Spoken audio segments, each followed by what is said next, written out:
This is Gerardo Del Real with Resource Stock Digest. Joining me today is the chair of the board of directors and the CEO of Osisko Development, Mr. Sean Roosen. Sean, it's so good to have you on. How are you today?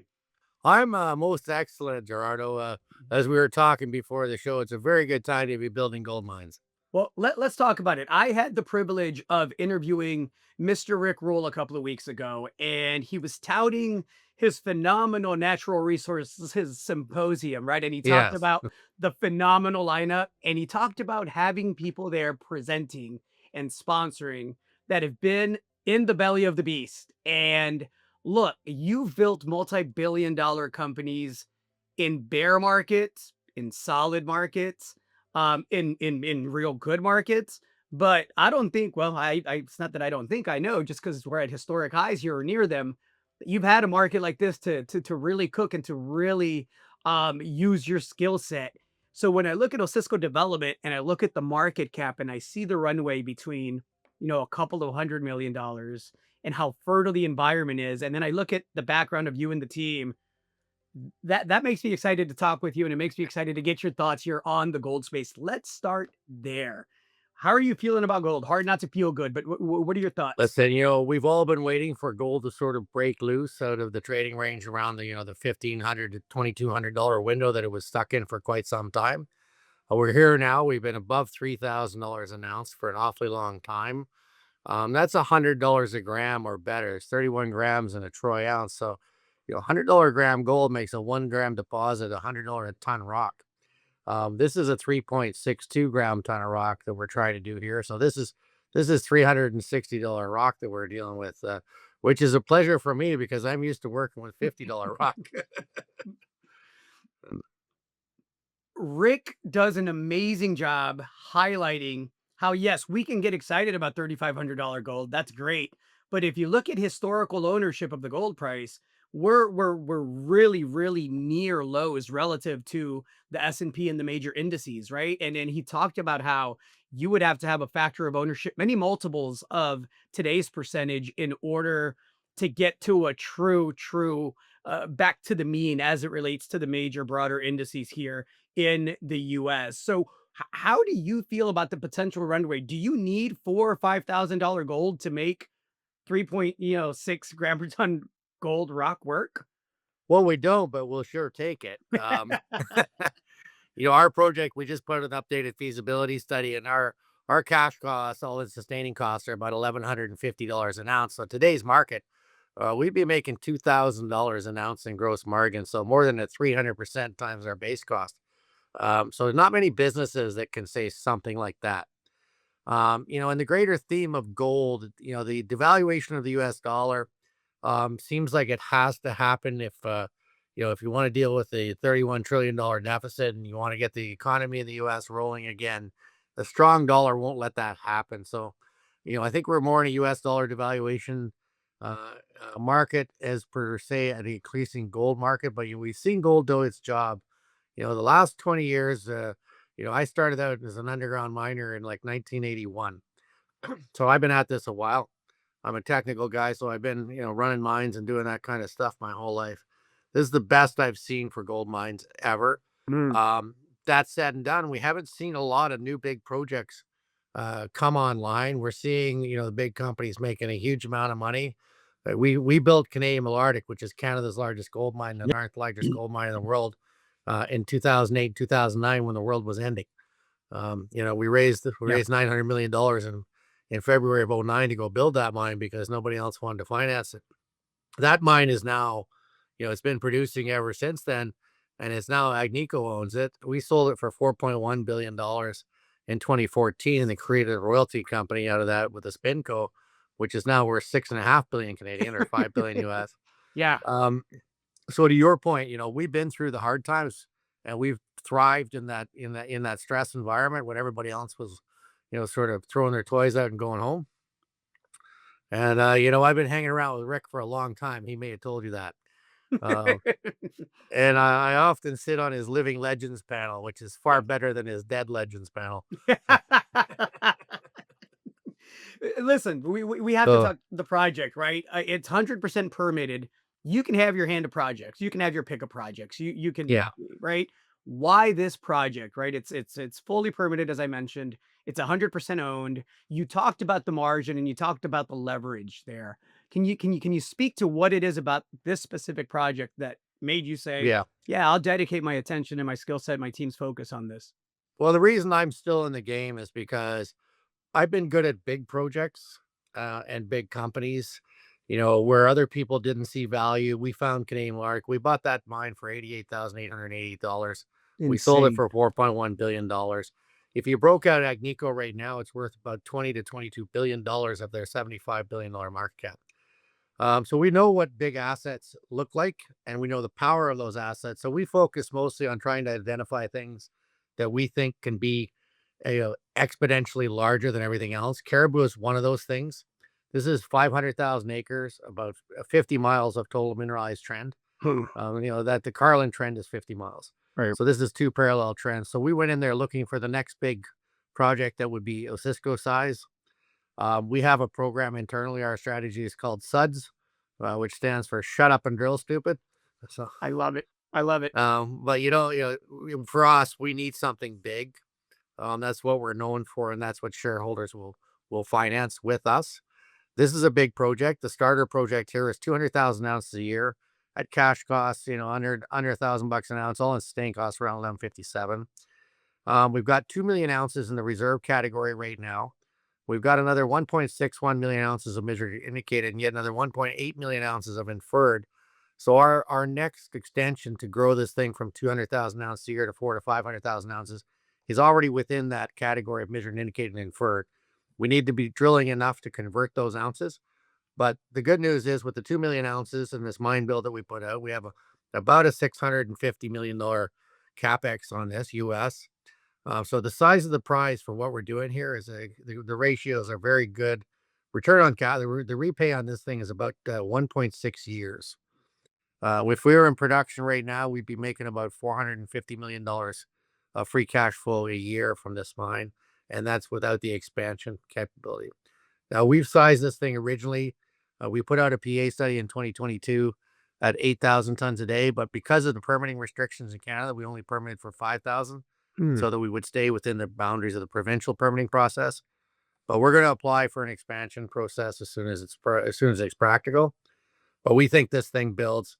We think we end up with 3 to 5 of these things up and down the belt. We've drilled this thing down to 1,000 meters, but we didn't do enough drilling down to that depth to put a resource on it. But we've put the resource down only a depth of 350 meters. So we've been averaging about 15,000 ounces per vertical meter. This is a rare beast. It's a sediment hosted vein system. Um, some of the things that are like that are Marantau, which is the Yeah. largest gold mine in the world. So these aren't particularly, traditional gold deposits that we see in Canada that are typically, the Archean greenstone belts that I'm used to. And so this one's a bit off the chart for what we would do, but it only exists in this environment in BC, in these younger rocks. It's in Jurassic age rocks. So this is a pretty exciting play. We're the first ones to actually figure out the geology. It's been mined there since 1858. It's a brownfield mine site. We can order pizza and McDonald's to the mine site, and we could be at the Tim Hortons drive-through, which is important for Canadians, in about 45 minutes. Love that. Listen, you mentioned your ability to monetize assets to unlock value. And a big part of that is limiting dilution. You have a project financing decision here to make, likely in the second half of this year. How do you approach that? Again, given the background, given the network, given your access to capital, Well, and we have a couple of analog companies that we'd like you to look at. G Mining, they built yeah. about 170,000 ounce a year mine in Brazil, and then they have the second project that there's going to be another similar size asset in Guyana, and they're at about a $4.6 billion Canadian, $4.3 billion Canadian market cap, so about 3.5 billion US. We have the two mines that we need to get similar to where they are within the same site. So, we have the reserves in here, and then we have the measured and indicated and the inferred here. And by converting those, we duplicate basically what they had to do in two different countries, we can do it in one spot. If you look at just the 200,000 ounce a year producer, we would have similar production to something like West Dome. But again, only one mine site to manage, and significant amount of upside with that. The at depth potential, we've got 10 kilometers that we've drilled on to the extension of the strike. So this is on 4.4 kilometers of strike length, so about 3 miles. And then we've got roughly another 7 miles off to the on strike with us that we've drilled on, and we know it's there, but we didn't do enough detailed drilling to define it. And we've averaged about 1.2 million ounces of overall resource for every kilometer that we've drilled over the 4.4 kilometers. Hmm. So the next plan is, so we've got the main 2.2 million ounces, 2 million ounces is there. The measured, indicated, and inferred that's in and around that is the next plan. The at depth target is just to keep extending these vein corridors at depth. Is this neurogenic system, very, very predictable, very knowable. And then we've got the on strike upside. So this is a project that I don't think I'm going to see the close of. I think my grandkids may be working on this one. This is a big project, and this is what we do. We've had the context. I ran the royalty company for 10 years, so I pretty much got to look at every project in the world through the royalty business. And my job, my think tank, and my brain trust, Chris Loader and Ruben Padilla, Terry Harbert, Yeah. all the Osisko guys, we've worked internationally. I was in Africa for 13 years. I worked around Central Asia for 18 years. So we know, which one of these projects is better than the other. We have context and we can measure against them. So we've chosen this one as the next big thing for my team. And it's the reason that I'm not at the dock, driving my boats around. Um, you can only do that so much. It gets a little boring after a while. I hear you. And if you've seen my golf game, you know why I stick to this. So I'm No, look, it's hard to argue with the boat, but it's also hard to argue with not taking something like this and it, yeah, this is an exciting project. I mean, most people would be lucky to have one of these in their lifetime. This is kind of like the fourth one for me. So, I just, we've been very fortunate. There's often people will say it's far better to be lucky than to be good, but absolutely, my analogy on that is nobody ever scored the winning goal sitting in the stands either. You have to be on the pitch. Uh, absolutely, so, absolutely. so, So, we skate our shift. We work hard. We're 100-hour a week kind of guys. Management team's never been, between myself, Bob Wares, and John Brzezinski, who yeah, founded Osisko back in the day. We've been together for years. They're off. We sold Windfall Lake, which was under Osisko Mining 2, to Goldfields last year for $2.1 billion. They've got the Osisko Metals, which has got the big Gaspé copper deposit on the go. So we're still super active on big deposits. And normally these things take between 10 to 15 years. We permitted this mine. The other aspect of this mine is we have the permits. yeah, Okay. yeah, There are only 2 shovel ready mines or projects in Canada right now that are fully permitted for construction and production. One of them is Seabridge, which is a $6.5 billion capex. yeah. We're a $650 million capex. And this is the project that I think is Canada's next big gold producer. We're very much on the target list for acquisitions. If you look at a top 10 list for acquisition targets over the last 2 years, ODV has always been on that list. We also have a project in Utah called Tintik, which we're there to look for a Bingham style lookalike porphyry. We're drilling at depth there. We're surrounded by my friend Robert Friedland at Ivanhoe Electric, who's got the ground to the southwest of us, and our friends at Freeport to the south of us. And we're 40 miles from the Bingham smelter. And this project, this camp has 23 previous producers on it that were built by Kennecott. So we're hunting elephants there. We're looking for a big Bingham style copper porphyry at depth. The difference with Bingham was it came to surface. This one may not. But in the meantime, we have 5 historic gold mines. The highest grade one on the east flank of the Graben was 45 grams a ton. We've accessed the underground there. We've got a small resource we're working on. But those 5 mines, they're connected up. And the only reason they stopped mining them is they hit water. Subsequently, that water has been pulled down. So all 5 mines stopped to the 1,300-foot level, which is about 300-400 meters. And that exploration at depth hasn't been done. We've got 18 CRD deposits, so silver, lead, zinc deposits that actually had some manganese in them, which is quite strategic these days. Yeah. And the gold deposit also has some tellurium in them, so there's some Yeah. critical minerals in that project. So stay tuned on that one. It's an exciting piece of the core of the earth, or say a piece of the surface of the earth. And Mr. Friedland and his team are working hard to the south of us, southwest of us. The Freeport guys are drilling, and we're underground there now. So that's our second project. But the focus for us is get the financing in, build Caribou, get the first 200,000 ounces commissioned, and then focus on scaling this asset up. My last company, when I sold it, we were in 2014. We were producing 670,000 ounces a year. That's the destination of GPS is to try and round off and head for a 700,000 ounce a year company. Yeah. So we know what that looks like, and we know how to do it, and we got the team to do it. And I think we've got the backing of the financial markets, both through traditional debt and private equity, as well as very good equity partners. 24% of our company is owned by OR Royalty Corporation, and 10% is owned by Condire out of Texas. So we got some big kids at the block here at the table. Stocks had a nice little boost here lately as we get the risk off the table. But again, shovel ready, fully permitted mine in Canada and on grid power. We're using hydroelectric power from Site C at 5 cents US a kilowatt.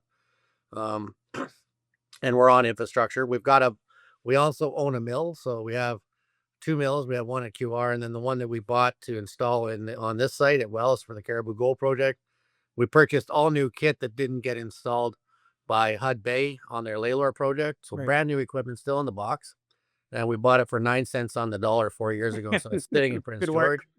So it solves a little bit of engineering because we already own the build, the combination circuit, the crushers, the sag mills, and the ball mills, and all the ancillaries that go with that. We also have 150 beds inside. Camp is up and running. And we're, like I say, we're 45 minutes from Quesnel, which is a 28,000 person town, and we're an hour and a half from Prince George, which is 180,000 people. And we're near Mount Poly and the Seacoast Gibraltar mine. So we're in a mining area. This has always been a mining camp. We have the historic park there called Barkerville Heritage Site, which is still one of the cooler places to visit. It's an 1860s mining camp set up with period dressed actors. Nice. They're about 15 kilometers from us. So we still have traditional placer miners in the valley. This area has produced about 4 million ounces in total. But we've done what Osisko does. We go to old brownfield mining camps, redo the geology, introduce the science, and then bring in the appropriate technology. Like a Canadian Malartic, we built 55,000 ton a day mill, 120 megawatts of power. We went big on it. And we built Canada's largest gold mine, both by ounces per year and by tonnage per day. So that's what we're looking to do here, is bring that thought pattern and that style of entrepreneurialism to this project. And I think we're just coming out of the Lassonde curve. We've gone through the bottom. We got the permits last fall. We got a beautiful period right now with the tariffs on in Canada. We've got a very willing government to get resource projects done, because as Canadians have learned the lesson, doesn't matter how many tariffs you put on a mine, you can't move it. It's staying where it is, and those jobs are staying where they are. So we've got a new refocused government and the good regulators behind us. They gave us this permit in 4 years and 10 months. The industry average is 14 years. So, we got a lot of things lined up. We got a great partnership with Latako Dunny, our First Nations host, as well as Williams Lake. We're still working with our friends from Zatso, but that's the most important. The main host is our Latako Dunny partners. They've been just great. No, listen, I mentioned early that you had roughly 220 million shares outstanding, right? Fully diluted, by the way, fully diluted as of the latest reporting period. You're trading at about $3 on the Canadian side of things. So, you're roughly between $600 and $700 million. I'm pretty sure you're going to figure out a way to push that valuation up, because I doubt that you're selling it for anything close to $600 or $700 million. But Gerardo, I'll tell you one thing: I sleep better north of $2 billion. I believe that. And the track record speaks for itself. Sean, it's been an absolute pleasure. I want to thank you so much. It's an exciting time. I'm looking forward to doing this again. I know it's a busy second half of the year. And again, I think the valuation, I think it's going to be a fun second half of the year for you and the team and shareholders. Yeah, we're going to start drilling again. There's another whole exploration program to be run here. So, we encourage your shareholders to have a look at this one: ODV on the New York Stock Exchange and ODV on the TSXV. And good luck to your investors taking advantage of this gold price.